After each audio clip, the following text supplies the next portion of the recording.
বাঙালি বলে কথা। দেখেন, বাংলাদেশের একজন ডিঙ্গি নৌকা চালকের ভয়ঙ্কর সাহস দেখে আমরা লঞ্চ যাত্রীরা হতবাক।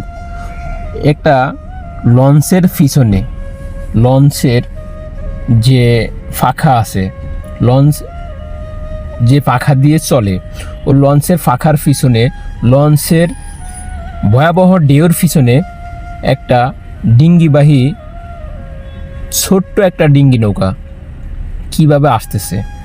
আমরা লঞ্চে বসে দেখে খুবই আশ্চর্য কিভাবে আসতেছে। আপনারা ভিডিওটা একটু লক্ষ্য করেন।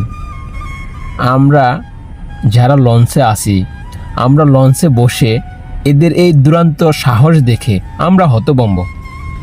আমরা যদি ওই সামান্য ডিঙ্গি নৌকাতে থাকতাম, মনে হচ্ছে যে স্ট্রোক করে মরে যেতাম। আল্লাহ তাদেরকে হেদায়েত করুক।